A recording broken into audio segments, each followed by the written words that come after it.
तालीम की ताकत बड़े ही उम्दा इस प्रकार के इस कार्यक्रम में आज हमारे बीच उपस्थित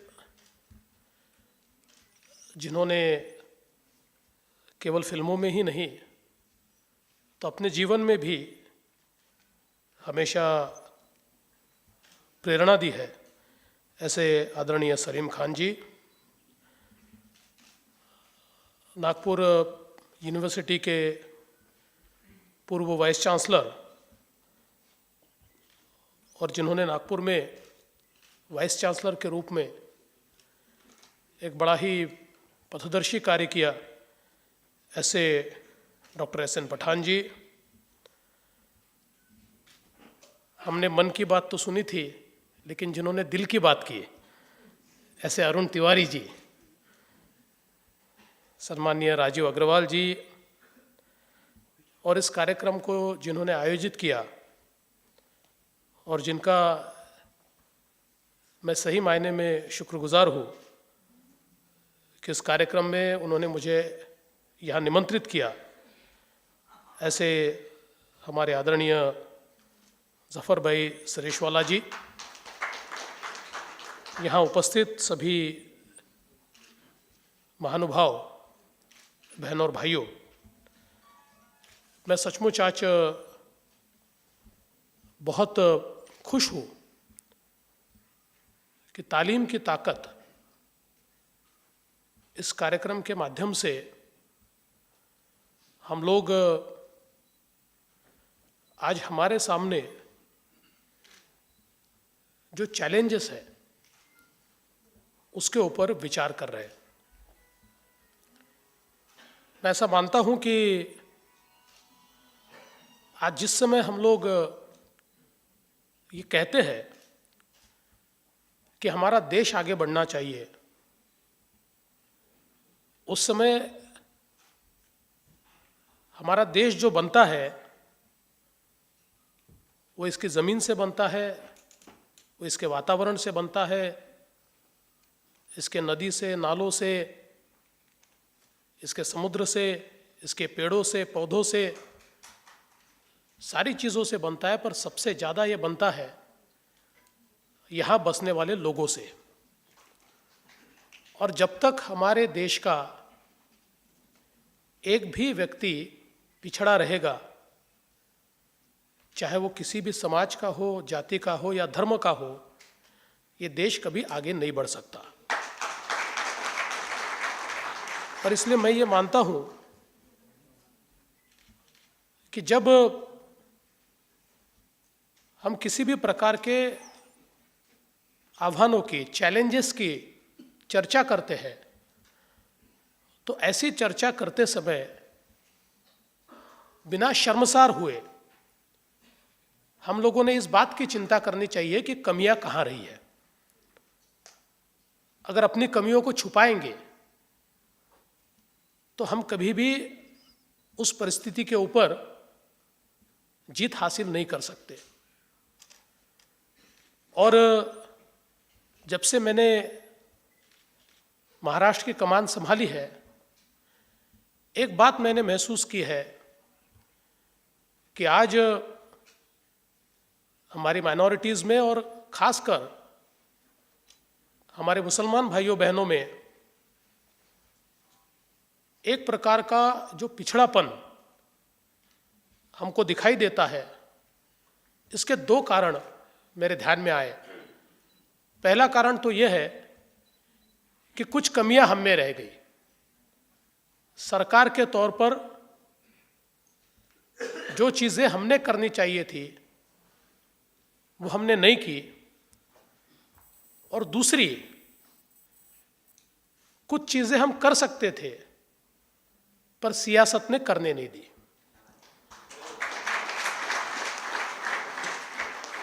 और इसलिए आज सबसे महत्व की चीज़ मुझे क्या लगती है, वो मुझे लगती है एक विश्वास पैदा करना। जब तक हमारी माइनॉरिटीज़ के बीच, अक़लियत के बीच हम ये विश्वास पैदा नहीं करेंगे कि सरकार का इंटेंशन ये किसी धर्म के ऊपर, किसी विचार के ऊपर, किसी संस्कृति के ऊपर अतिक्रमण करना नहीं है।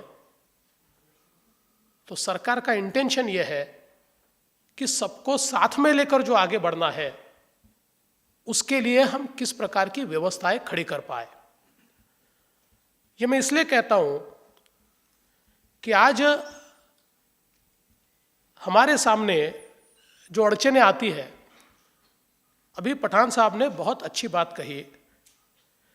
उन्होंने ये कहा कि हमारे मदरसों में जो शिक्षा दी जाती है वो तो दी ही जानी चाहिए, पर उसके साथ साथ हम लोग व्यवसाय प्राप्त करने की दृष्टि से साइंस की शिक्षा दे सकते हैं क्या, अंग्रेजी की दे सकते हैं क्या, गणित की दे सकते हैं क्या, इसका विचार हम करें। पठान साहब, आप जब ये बात कहते हैं और बिल्कुल वाजिब बात आप कहते हैं, तो इसका तो निश्चित रूप से सरकार विचार कर ही रही है। और आज सियासत कहाँ है कि यही बात जब मैं कहता हूं तो दो नेता खड़े हो जाते हैं और कहते हैं कि हमारे धार्मिक कार्यों में आप अड़ंगा डालने की कोशिश कर रहे हैं। तो मुझे यह लगता है कि यह विश्वास जब तक हमारी माइनॉरिटीज और सरकार के बीच स्थापित नहीं होगा कि सरकार को माइनॉरिटीज के विचारों में, संस्कृति में, धर्म में, रीतियों में, रिवाजों में इंटरफियर करने का न तो अधिकार है और न कोई हमारा इरादा है। हम तो ये चाहते हैं कि 21वीं शताब्दी में जब भारत खड़ा हो तो उस शान से खड़े भारत में हर धर्म का व्यक्ति एक लाइन में खड़ा हो और भारत ये कह पाए कि मेरे यहां कोई पिछड़ा नहीं है। और इसलिए मैं ऐसा मानता हूं कि आज यहां पर ये जो एक इंटेलेक्चुअल गैदरिंग खड़ा है, जो लोग मेरे सामने बैठे हैं, ये लोग इस बात को एंश्योर कर सकते हैं कि पॉलिसीज हम तैयार कर सकते हैं, पैसा हम दे सकते हैं।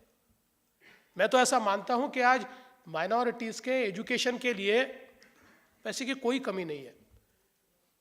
आप योजना लेकर आइए और विश्वास रखिए उसको जितना पैसा लगेगा हम देंगे।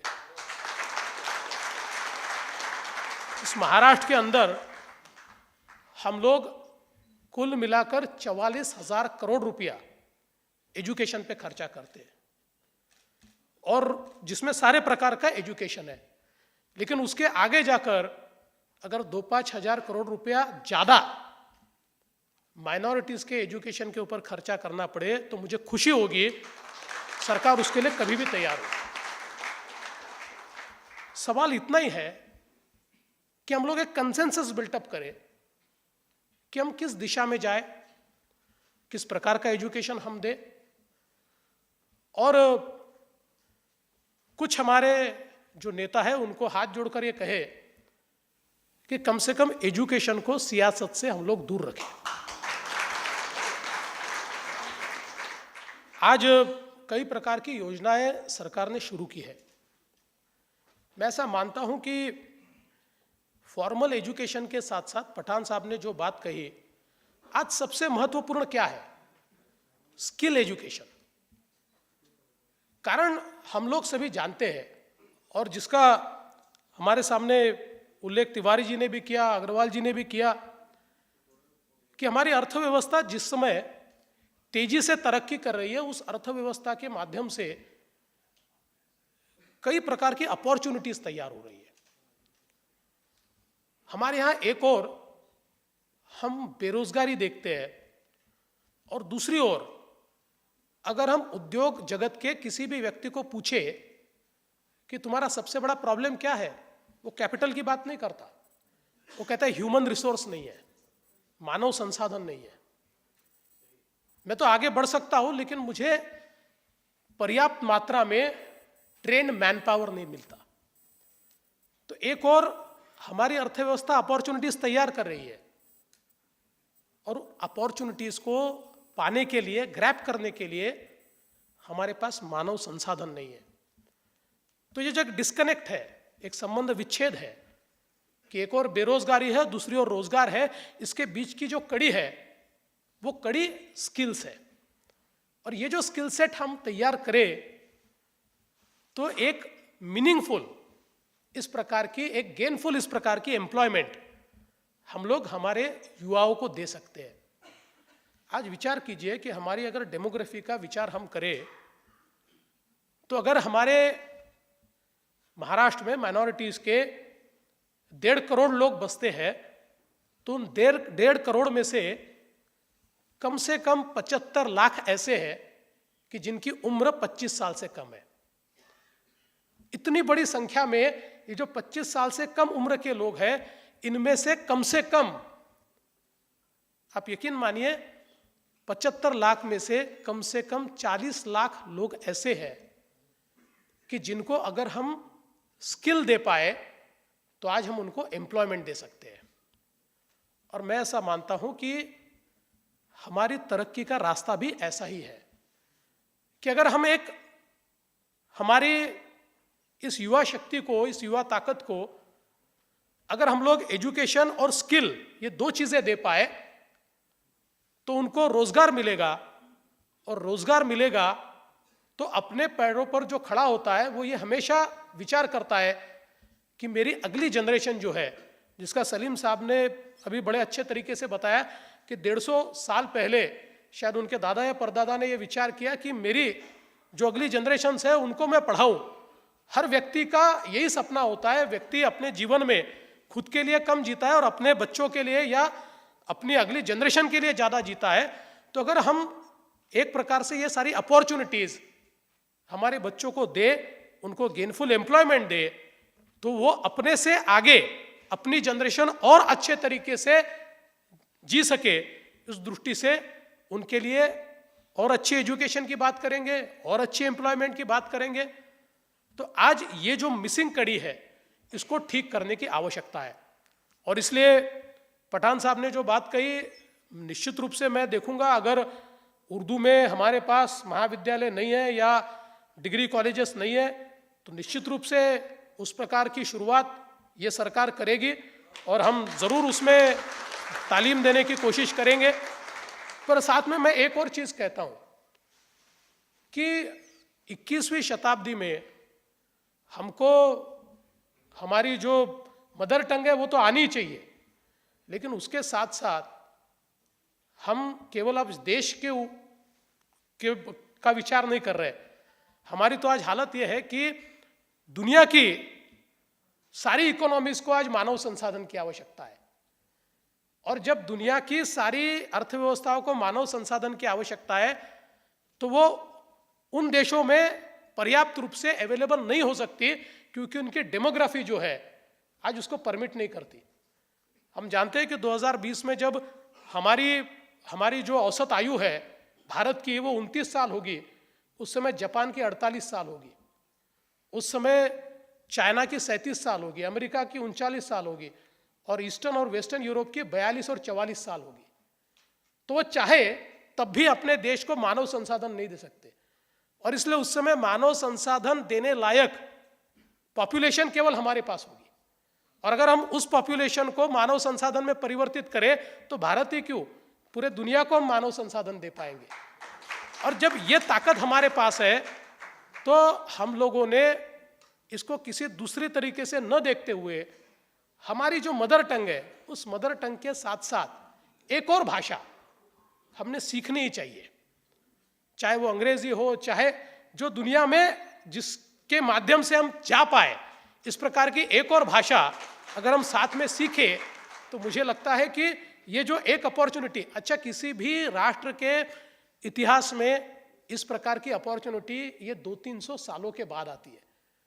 This demographic dividend which we are talking about, ये 300, 200, 250 सालों के बाद आता है। और दुनिया का इतिहास देखे, कोरिया कब बड़ा हुआ, चाइना कब बड़ा हुआ, जापान कब बड़ा हुआ, यूरोप कब बड़ा हुआ, ये अगर हम विचार करें तो इन्होंने जब इनको डेमोग्राफिक डिविडेंड मिला और उसको मानव संसाधन के रूप में उन्होंने इस्तेमाल किया तभी वो लोग आगे बढ़े।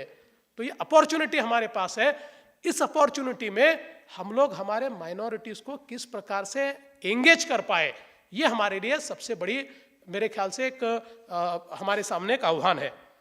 आज हम लोगों ने जो हमारे ITIs हैं, उन ITIs में करीब 15 पॉलिटेक्निक और 42 ITO में हम लोगों ने एक सेकंड शिफ्ट चालू की है, जिस सेकंड शिफ्ट में केवल माइनॉरिटीज़ को हम लोग एडिशनल उसमें हमने जगह दी हुई है कि जिसमें हम लोग ज़्यादा माइनॉरिटीज़ को वहाँ पर पढ़ा पाए।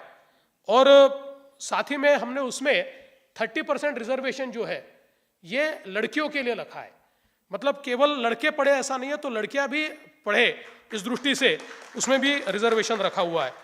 और हमने अभी बच्चियों के लिए बड़े पैमाने पर जो वसति गृह होते हैं, हॉस्टल्स होते हैं माइनॉरिटीज़ की बच्चियों के लिए, वो बनाने का फैसला किया है।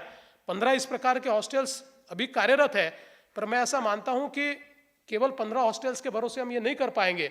तो अगर हमारी बच्चियों को ज़्यादा पढ़ाना है तो उनको एक सिक्योरिटी देनी पड़ेगी। उस दृष्टि से हम ज़्यादा से ज़्यादा हॉस्टल्स वो तैयार करना चाहते हैं। साथ ही में अभी एक पहला माइनॉरिटीज़ का पॉलिटेक्निक जो 100% माइनॉरिटीज़ के लिए होगा, ये अभी हमारी सरकार ने मंजूर किया है।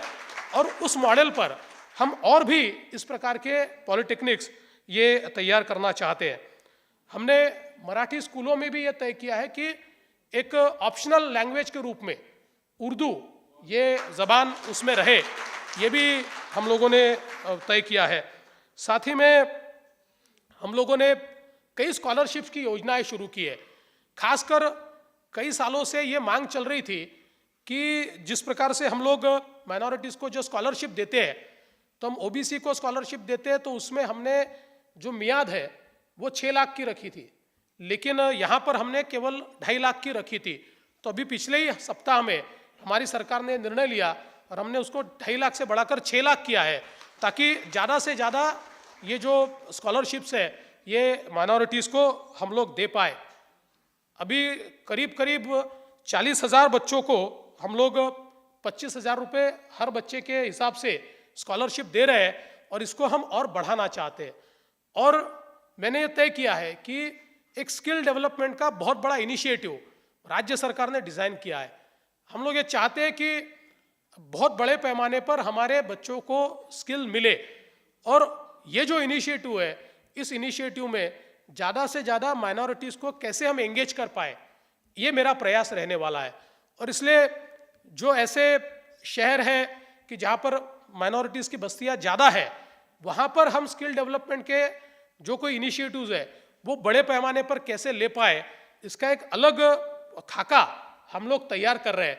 मैं ऐसा मानता हूँ कि इसमें समाज के अलग अलग लोगों की हमको बहुत ज़्यादा आवश्यकता है।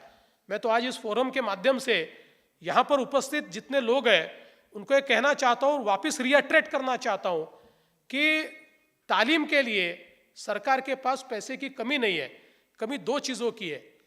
एक बड़ा सिंसियर इनिशिएटिव जो सामने आना चाहिए, वो आता हुआ दिखाई नहीं देता। तो वो सिंसियर इनिशिएटिव लेकर आप में से कोई भी अगर आगे आए तो सरकार उसके साथ खड़ी होगी, उसको जो पैसा लगेगा हम खर्चा करेंगे, और उस इनिशिएटिव को हम लोग निश्चित रूप से सक्सेसफुल करेंगे।